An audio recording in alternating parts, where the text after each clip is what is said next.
Welcome to the Steve Stine Guitar Podcast, brought to you by GuitarZoom.com. If you want to improve your guitar playing, keep listening. If you want to improve even faster, go to GuitarZoom.com, where you'll find all of Steve's premium courses, masterclasses, and memberships that'll help you quickly and easily improve your playing. Now here's your host, Steve Stine. Another one of my favorite chords, E minor, but with that sixth again. Or the add 9, this is the add 9. This is the sixth. So this is like...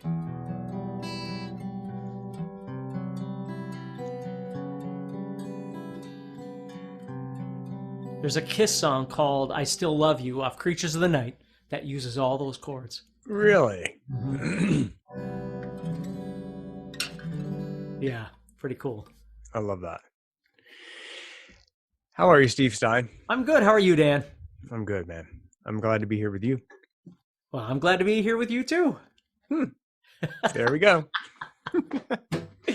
Hey, guys, thanks for joining us today on the Acoustic Guitar Workshop session for today.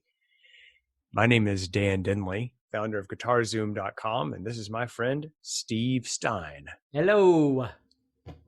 Hello, everybody. Hello, everybody. Thanks for being here. Please tell us where you're from. Steve and I like to watch, or we like to know where everybody's from. There's lots of folks from all over the planet who check out our videos, and we do appreciate every single one of you, wherever you are. If you have questions, comments, put them in the chat box, put them in the comment box. If you'd like to be notified of when we're doing another one of these sessions, please subscribe and hit the notify button so that you can get a notification of when we're going to be going live again. If you join this late, well, I guess you wouldn't be hearing this, but anyway, we're going to be, if you're joining late, you're not going to be hearing me say this.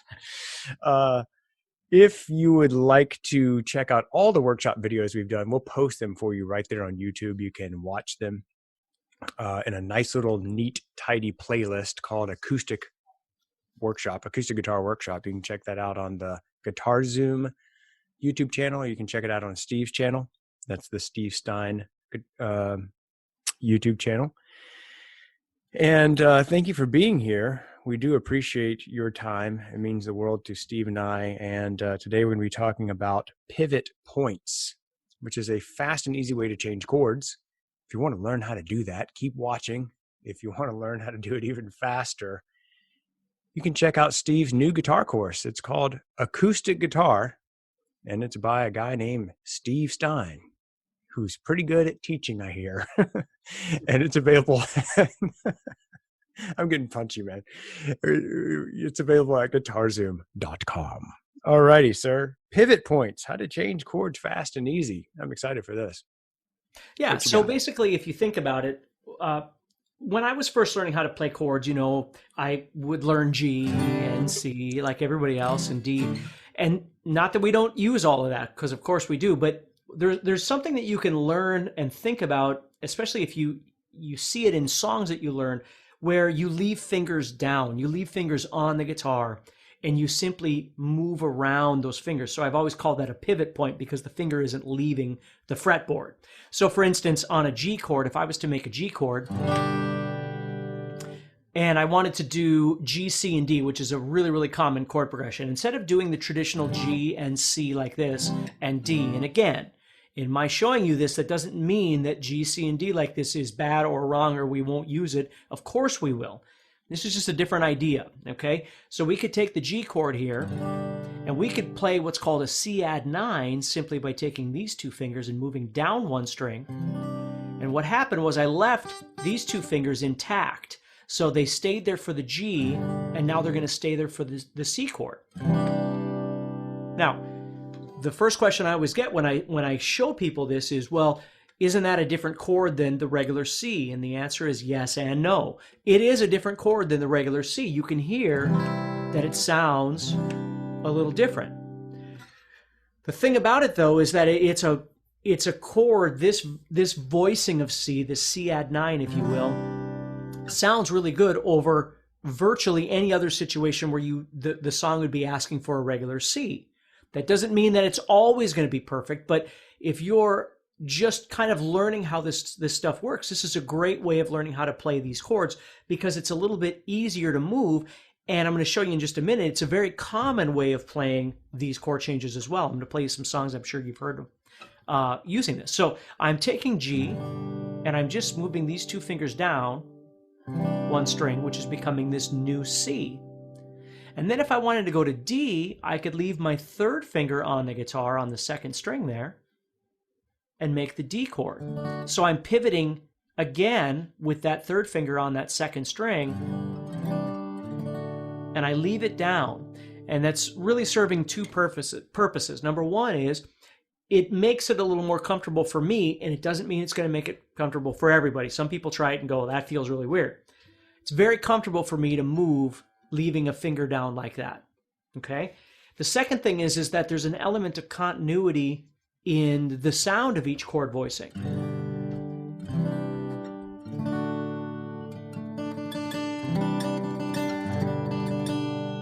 And the last thing really, if there was a third one, it's that that note gets to ring out over everybody. It doesn't, you don't get this blocked stop, stop sound when you're moving chords. Something can continually vibrate through, and it kind of connects all the chords together, which is a really nice kind of bonus to that as well, which I've always really liked. So showing that in action, if I played, going back to, if I can remember how to play these songs.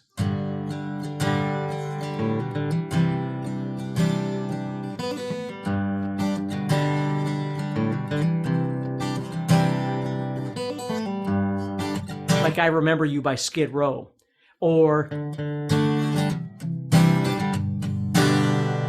you know, Sweet Home Alabama, right?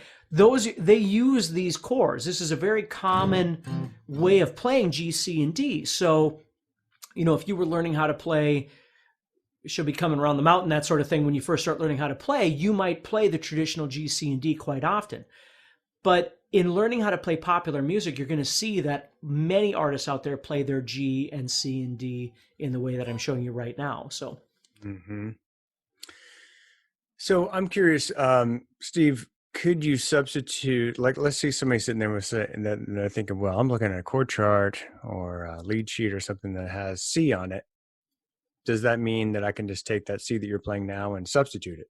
Right. And as and I said that a little earlier, you can do that in most every situation. The only time that I find that it really doesn't work is if you have a song where it's relying on this C voicing, you know, for some sort of melody or something, where you need something like that in there. When you go here, that melody doesn't exist anymore. As a chord to strum, most times, it's going to work just fine. I can't say every single time because I don't live in a world of absolutes. So, you know, can you play it every single time? I can't say yes to that. But certainly 90% of your time playing this C instead of this C would work just fine. And again, if you start exploring some of the songs you're learning how to play, you might even realize that many of the songs that you're learning how to play would play G and C and D in this fashion. Now, again, that doesn't mean this is the only way. Like I've had students that they learn how to play G the three-finger way. So they're using three fingers. They're using pinky, third, and middle finger. And they play their G that way. And then when they want to go to C, they drop it down that way. And they might leave their pinky here for that. Or they might take it off, right? Okay. But the point is we all learn differently. And when I learned how to play, I didn't learn G, C, and D this way. I learned how to play the traditional cowboy G, cowboy C, cowboy D. That's how I learned how to play it. It's just as I started learning more and more songs of artists that I liked, this C kept popping up. And that's when I started becoming aware, oh, I could use a pivot point. I'll show you another pivot point in a second here too. Let's say I was doing D. Now this is going to be a little bit more creative. We did a section on creative chords a while back, but and let's say I wanted to go to C. I could leave this third finger on that second string and then head over here to C and then maybe go to B, and then to B flat. And I can get lots of unique sounds by doing stuff like that too. And what I'm doing is, again, finding a pivot point.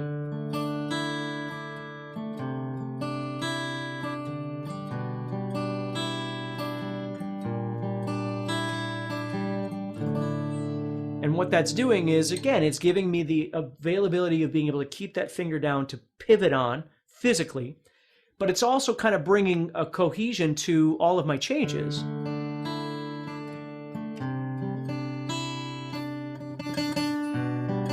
And you'll also notice that I'm leaving that first string open, which is another element of a melody that you keep hearing.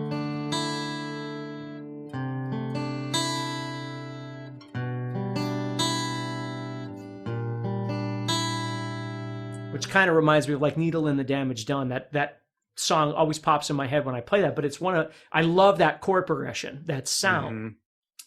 So it's just something really to get used to, is because the problem I always used to have is I was frustrated with, and for lack of a better term, the blockiness of changing chords, where I always had to lift everything up. And again, don't get me wrong, it's not that I don't ever do that. Of course I do. I play through them now, where I'll keep strumming and move my chords and that sort of thing to keep that element of cohesion. But I've always loved the sound of being able to keep something pivoting through my chord changes like that. Very cool. We're calling these pivot points, guys. You can call them pivot notes. It's a common note that is going to be in the same chord. It's going to be the same note. It's going to be in multiple chords. Yeah, so same note or notes. It might be more than one. Yeah, that's a great point. So I think it's important, especially with learning guitar players. Of course, we're all learning. But to just keep an open mind that there are really no, unless you're a classical musician and, there's just very little flexibility. When you're talking about the stuff that we're talking about, part of it is finding out what sound you want, what sound you're going for. There's some structure here, which it's a G chord structure. It has the note G in it. It's a C chord, but in this case, it also has the D note, which is not usually in a C chord. That's why it's called a C add 9. You're adding that ninth, you're adding the D. There's these elements that I think you need to be aware of, that they are in the, you're sharing this one note across these different chords, and you're just keeping that common note. And don't get hung up on, well, D really isn't in a C chord. It's just a pivot note that you can use. Right. And again, this is coming from the school of visualization and oral training, listening, right? I didn't grow up with a theory background. And so theory wasn't something that I felt like at all. And even today, when people ask me, when I write songs, how do I write a song in whatever particular mode or something? And I'm like, I don't even think, I just write based on how it sounds and how it feels. Mm-hmm. You can needless to say, with this sort of GCD thing, it comes from a finger concept of being able to keep your fingers in a particular shape that makes it easier to switch back and forth. Far more than somebody went, well, let's figure out the theory and blah, blah, blah. So, Dan's absolutely right. If you're enjoying this episode and you'd like to support the podcast, go to GuitarZoom.com and consider becoming a premium member. There are 3 memberships to choose from. VIP, which gives you instant access to a library of short but powerful courses, as well as new bite-sized lessons each month. There's also Play Songs, that gives you step-by-step lessons so you can learn to play your favorite songs fast. And finally, there's Masterclass, university-level training on everything from soloing to music theory, from blues to home recording. For more info about these memberships and all the premium courses available to you, go to GuitarZoom.com. Now back to the podcast.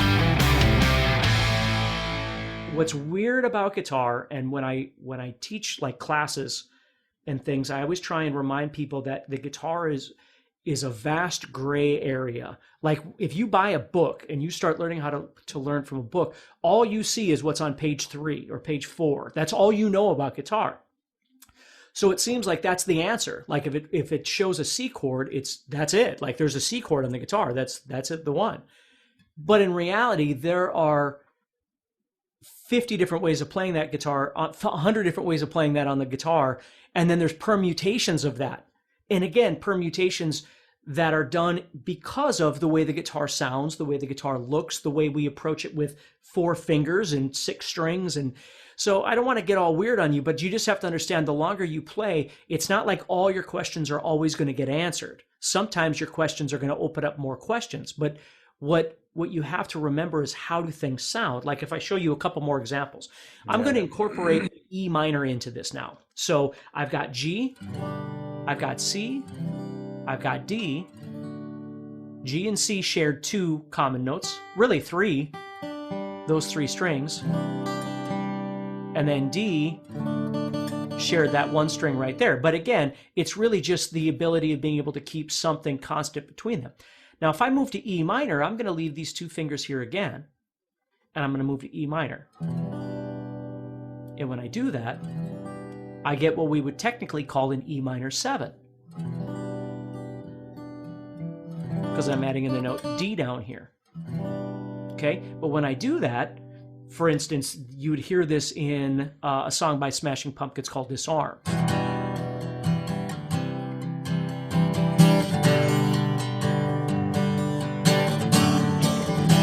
Yeah.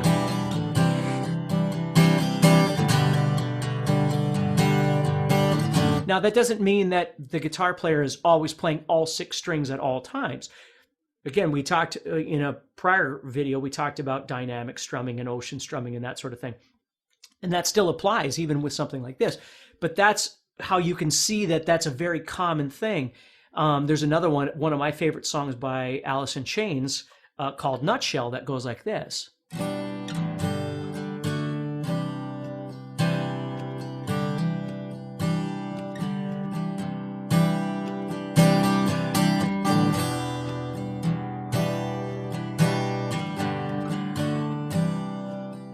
And you can see I'm moving from E minor to G, D, C.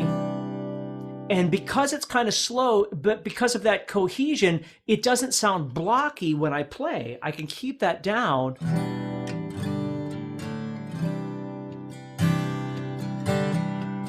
And then later, he does this, which sounds really cool.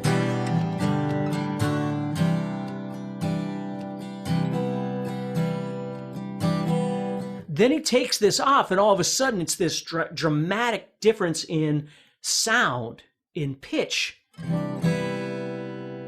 You see? Which I just think is cool. And again, that's the kind of music that I grew up with was, you know, all of these guitar players exploring what something felt like on the guitar and then what it sounded like. More so than, you know, these are your 4 chords, and there you are. You know, there's just a million different ways of approaching these. Like at the very beginning, when I was playing that E minor I was telling you like so much.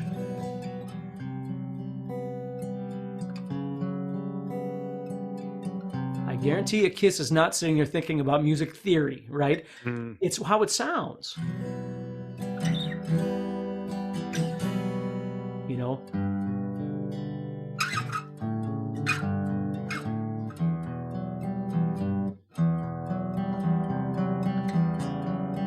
How did that go again?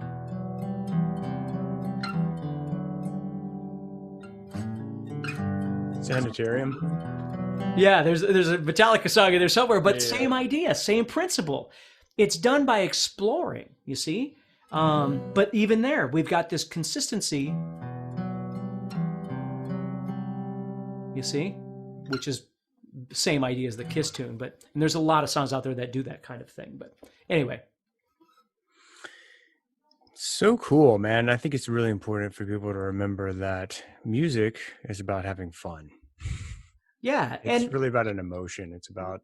That's right. And to be creative, you've got to break out of the normalcy of everything else, because if you if you just did exactly the same thing the same way every single time, everything would sound the same. Sometimes you break out in a way you approach a chord. Sometimes you break out in the way that you sing. Sometimes you break out in the way that you play the bass or the drums or a saxophone. Or I mean, there's a million different things that go into it, but somebody's got to step outside the parameters a little bit to give it something that's a little different than everything else. That's right. This is a super cool idea, these pivot points, changing chords, keeping that common note between the different elements. Guys, if you're enjoying this, keep watching. If you want to learn it even faster, you can check out Steve's new course. It's called Acoustic Guitar by Steve Stine, and it's available at GuitarZoom.com. Where to go from here, my friend? I think that's enough. I think that's enough to give them some good stuff to try and work with a little bit. Think about the way that they're playing chords. Again, I revert back to me not knowing anything, and how it was just so enlightening when I would learn something new, because I hadn't thought of it before. I'm not the one that invented how to play guitar. So anytime I could get my hands on something that was outside the normal box, it was very exciting for me, because then I would practice and practice and practice. And even in my learning was so non-traditional, not really having lessons and things. So anytime I could get a new idea, I would sit and just kind of, just regurgitate it over and over and over until it became something that I could use, or I would hear it in other songs. That was the other thing I had, was because of the way I learned how to play, I could hear things. So when I would listen to a song, I'd go, oh, that's that. And then it made learning other songs easier, because I already knew that idea was coming. So again, I don't want to get too far out there, but just think about that a little bit and be okay with the fact that every once in a while, you're going to be introduced to something that makes you go, oh, I didn't realize that existed, or I didn't realize I could do that. There's parameters, as Dan said. I don't call them rules. There's no rules. There's parameters of understanding that if the song asked for a G chord, you're not going to play a flat chord. It's not going to work, right? But if the song asks for a G chord, there may be some gray area in how you approach playing that, whether you play it as a 3-finger G, or a 4-finger G, or a bar chord G, or a higher bar chord G, or there's a lot of different options of things that you could do. You might say, well, I want to play it the way that the original guitar player played it. That's okay. In my world, there's nothing wrong with learning how to do that. But when you get into a band and you actually are going to perform that song, you might have to rethink that, because you don't need 2 guitar players playing everything exactly the same way.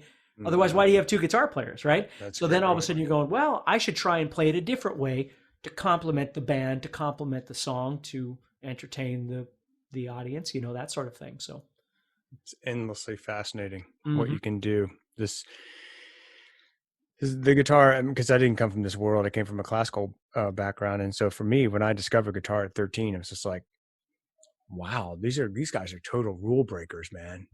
This guy isn't thinking like, I'm using the E Phrygian mode, Spanish Phrygian mode. I'm like, no, it's Marty Friedman, man. He's playing like, I don't know. Actually, Marty probably is thinking that. Well, I was going to say, it's, and let's not go that direction either, that guitar players don't understand anything. Guitar players understand a ton of things. It's just, to what level do you use your information? Yeah. You're not basing your information saying, I cannot do this. Right. You're building from a creative place, and then oftentimes the theory will come in and go, so how do I approach the next step? Like, I need something here, or I need a layer of a melody or a harmony or something. Well, that's when your theory can kick in. So, that's right. So again, it's, I always tell people I don't live in a world of all or nothing. At least I try not to. There's got to be room for everything. It's just that for me, rock and roll wouldn't exist if we were basing everything on a right and a wrong. Right. Because the basis, the fundamental, the foundation of it is wrong, if you're going to say it that way. Yeah. But is it wrong? You're just reinventing the rules. That's right. You're just creating a new set of rules. So, and again, what it comes down to is, for me, isn't fitting into any of these categories. It's just creating something or playing something that pleases you as a guitar player, as a human, and it hopefully pleases somebody else as well. So yeah, you remind me of something. There's when you said it's not right or wrong, don't think the guitar players don't know anything because they know a lot of things. It's kind of like once you have this structure, then you can improvise on the structure. You can alter the structure. You can be inventive, be creative. It's not either or. It's either I'm going to do it the right way or it's the wrong way. Either I'm going to be a music theory nerd, or I'm going to be creative. It's not that. It's both. And once you have a structure, then you can do whatever you want to. Then you can throw it out the window, but at least you have some clue of like you said, if the song calls for a G chord, you can't play an A flat. Yeah, right. That's outside. Right. Because harmonically it doesn't work. But could you do a G9? Maybe. A G minor seventh? Maybe. Depends on if you're looking for a major, minor chord, regular old G chord, a G, whatever, sus, whatever. And it's okay if you don't understand what Dan's talking about, because these are all, again, theory terms. And if you're learning how to play G, C, and D, you might not know what those are. But he's absolutely right. I mean, again, I learned what the things Dan's talking about. Think of it like this. You learn through trial and error. You try it and listen to it and go, that sounds too far outside. Yeah. Where your neighbor might listen to it and go, that's exactly what I was looking for. Right? Yeah. So we're all just kind of looking for something different with the way we play and what we want to hear. So. Right. And these pivot notes are a great place to start exploring, guys. Just keep that finger down and change the chords and say, yeah, that makes sense, or not. This has been super fascinating, man. It's always a pleasure to be with you guys. Thank you so much for being here with us. Steve and I are just flattered and humbled every time anybody shows up to any of these sessions. So if you enjoyed this, it's like, wow, somebody showed up. Cool. If not, it'll just be me and Steve. We'll just have fun. Thanks for being here, guys. And of course, subscribe and hit the notify button if you want to get notification of the next time we do one of the acoustic guitar workshops. We'll put them all there for you in a nice and tight, easy to access playlist on the YouTube channel, wherever you're subscribed. And if you want to go deep into acoustic guitar, A to Z, the complete guide, it's available for you on GuitarZoom.com. It's Steve's newest course. It's called Acoustic Guitar by Steve Stine. Everything you want to know about acoustic. That's all I got, man. Cool. It was fun. Thank you, everybody, for being here. And we'll talk to you in the next video. See you in the next session, guys. Take care. Bye. Next time on the Steve Stine Guitar Podcast. First of all, I know there's people out there that don't really understand what a capo is and how it works. And then there's other people that have a misconception of a guitar capo. So I thought it might be a really good conversation just to get out of the way of talking about the capo. So sure. Really, what the capo is, if you think about the guitar, the capo just acts like this white piece here is called the nut. And basically, if you think about the guitar, that's where the strings end, right? So if you play a D chord, okay, you play a D chord with a space in between, one fret right there in between, or an A chord, for instance, you've got a space in between, and then you've got the nut. So basically, what we want to do is we want to be able to take any of the chords that we're learning how to play and move them up the guitar. Hey, Steve Stine here from GuitarZoom.com, and thank you so much for listening to this podcast. If you enjoyed this episode, can I ask you a favor? Please subscribe, leave a review, and share it with a friend. Your feedback means more to me than you'll ever know. And be sure to check out my YouTube channels where you'll find over 1,000 videos to help you with your guitar playing. Thanks again for listening. Stay positive, keep playing, and keep having fun.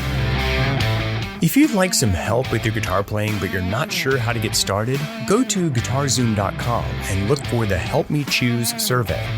By answering a few simple questions, you'll get Steve's personal recommendation of the perfect course for you. All this and more is available for you at GuitarZoom.com.